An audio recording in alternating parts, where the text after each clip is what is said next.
ప్రభునందు ప్రియమైన దేవుని బిడ్లారా, ఈ ఉదయకాల సమయంలో దేవుని అనుదిన వాగ్దాన ఈ పరిచర్య ద్వారా మరి ఒకసారి మిమ్మల్ని కలుసుకోవడానికి దేవుడు నాకు అనుగ్రహించిన ఈ గొప్ప ఈ భాగ్యాన్ని బట్టి మొదటిగా దేవాది దేవునికి ఎంతగానో కృతజ్ఞతాస్తుతులు చెల్లించున్నాను. మరి ముఖ్యంగా ఈ అనుదిన వాగ్దాన ఈ పరిచర్యను వీక్షిస్తున్న ఆత్మీయులకు మీ అందరికీ ప్రభువైన యేసుక్రీస్తు నామములో శుభాభివందనాలు తెలియజేస్తున్నానండి. దేవునికి స్తోత్రం. హల్లెలూయా హల్లెలూయా. ప్రియమైన దేవుని బిడ్డలారా, ఈ ఉదయకాల సమయంలో దేవుడు మీకు ఇచ్చిన వాగ్దాన వాక్య భాగము యెషయా గ్రంథము 43వ అధ్యాయము 19వ వచనమైనది. ఆ వాగ్దాన వాక్య భాగాన్ని మీ కొరకు నేను చదువుచున్నాను.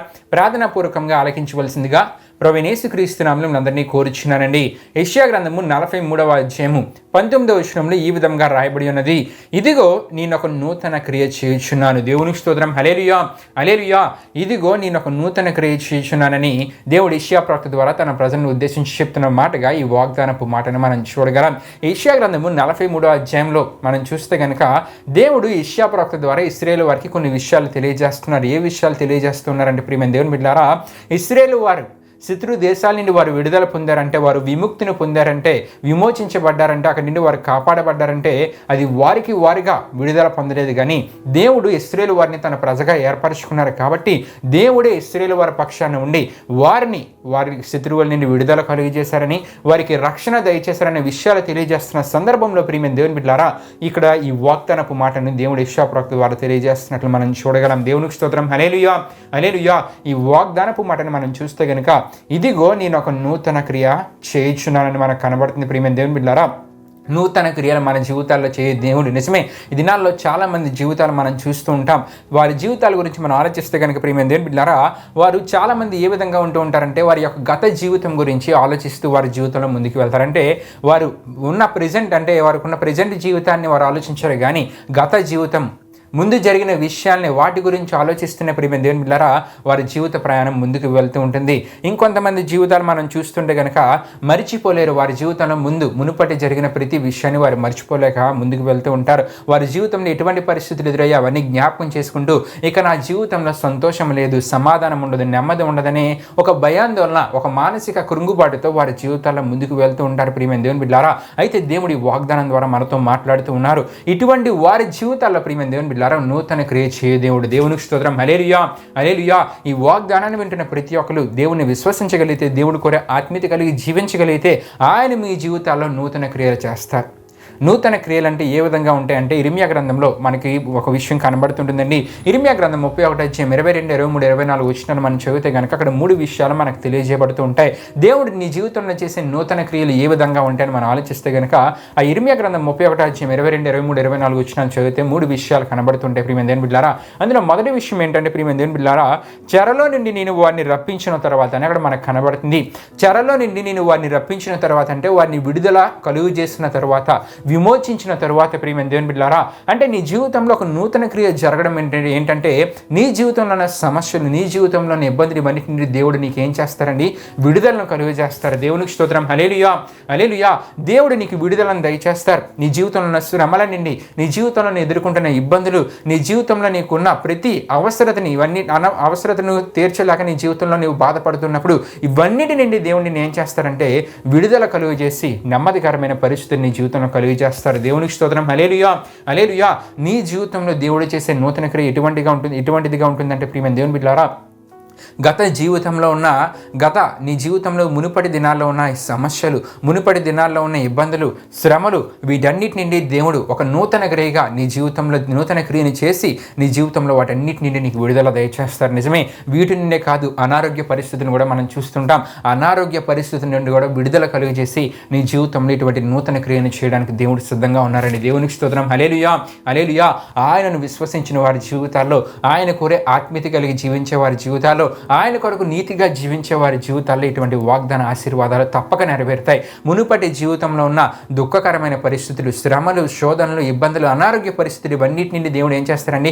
ఒక నూతన క్రియను నీ జీవితంలో చేసి వాటన్నిటి నుండి దేవుడు నీకు విడుదల దయచేస్తారు. అంతేకాకుండా ఇర్మియా గ్రంథం 31 అధ్యాయం 22, 23, 24 వచనాలు మనం చూస్తే ఇంకా కొన్ని విషయాలు అక్కడ మనకు కనబడుతుంటాయి. ప్రియమైన దేవుని బిడ్డలారా, ఇంకా మనం చూస్తుంటే కనుక అక్కడ ఏ విషయం కనబడుతుందంటే, అలసి ఉన్న వారి ఆశను తృప్తిపరచుదని అక్కడ మనకు కనబడుతుంది.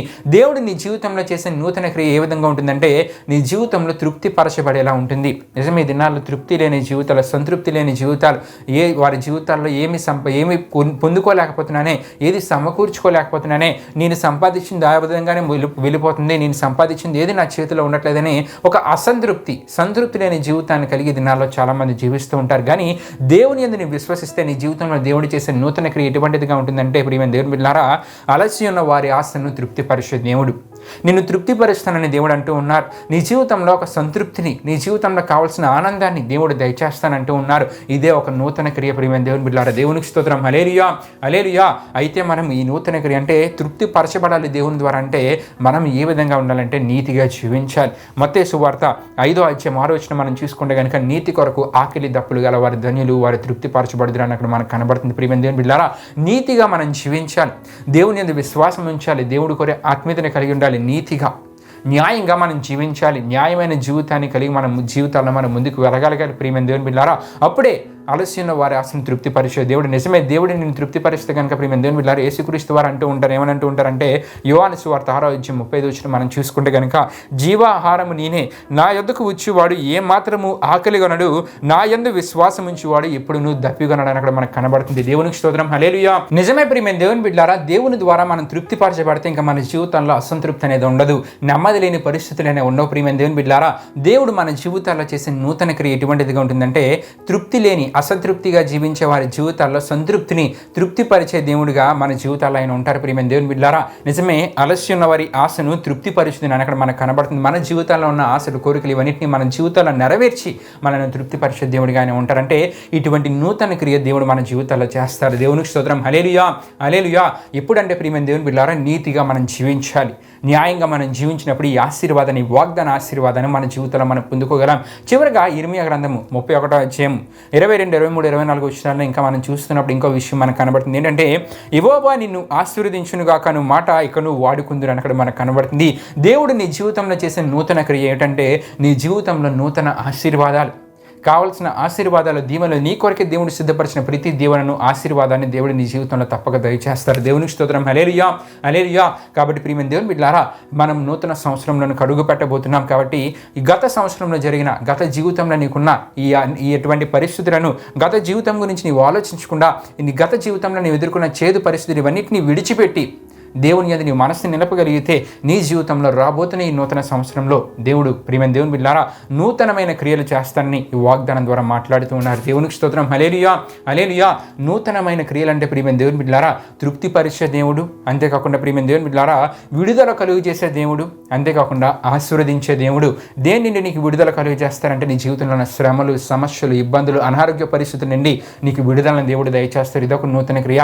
దేన్ని ప్రియమైన దేవుని బిడ్డలారా తృప్తిపరిస్తారంటే, నీ జీవితంలో ఉన్న ప్రతి ఆశను, కోరికను నెరవేర్చి, నీ జీవితంలో ఉన్న అసంతృప్తిని నీ జీవితం నుండి తీసివేసి, సంతృప్తికరమైన పరిస్థితిని నీ జీవితం నుండి దేవుడు దయచేసి తృప్తిపరుస్తారు. ఇదొక నూతన క్రియ. చివరగా నూతన ఆశీర్వాదాలు, దేవుడు నీ కొరకే సిద్ధపరిచిన ప్రతి దీవెనను, ఆశీర్వాదాన్ని దేవుడు నూతన క్రియ చేసి నీ జీవితంలో దయచేయడానికి సిద్ధంగా ఉన్నారు. కాబట్టి ప్రియమైన దేవుని బిడ్డలారా, దేవుని యందు మనస్సు నిలుపుదాం, దేవుడు కోరే ఆత్మీయతను కలిగి జీవిద్దాం, దేవుని యందు విశ్వాసం కలిగి జీవిద్దాం, నీతిగా జీవిద్దాం. ఈ వాగ్దాన ఆశీర్వాదాన్ని మన జీవితంలో మనం పొందుకుందాం.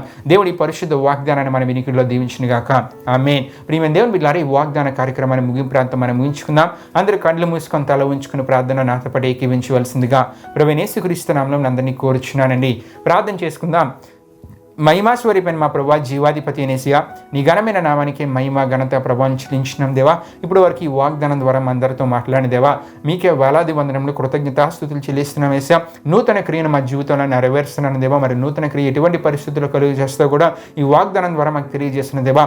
విన్న ప్రతి ఒక్కరు వారి జీవితాల్లో రాబోతున్న ఈ నూతన సంవత్సరంలో నూతన క్రియలు వారి జీవితాల్లో వారు పొందుకోగలిగేలా, అటు ఆత్మీయతలోనికి వారు రాగలిగేలా మీరు కార్యం చేయించండి. తద్వారా వారి జీవితంలో ఉన్న సమస్యలు, శోధనలు, ఇబ్బందులు, అనారోగ్య పరిస్థితి నుండి విడుదల, నీ ద్వారా తృప్తిపరచబడే జీవితాన్ని, నీ ద్వారా నూతన ఆశీర్వాదాన్ని వారి జీవితంలో వారు పొందుకోగలిగేలా మీరు కార్యం జరిగించండి. ఈ వాగ్దానాన్ని విన్న ప్రతి ఒక్కరు మీరు దీవించండి, ఆశీర్వదించండి. ఇది నన్ను వారు చేస్తున్న ప్రయాణంలో, పనులంట్లో తోడుగును ముందుకు నడిపించమని మీకే వేలాది వందనములు, కృతజ్ఞతాస్తుతులు చెల్లిస్తూ యేసు పరిశుద్ధ నామములో అడిగి వేడుకొనిచున్నాం తండ్రి. ఆమేన్. యేసు రక్తమే జయం, ప్రవేశ రక్తమే జయం, ప్రవేశ రక్తం సంపూర్ణమైన విజయం. అపవాది క్రియలకు అంత నాశనం కలుగునుగాక. ఆమేన్.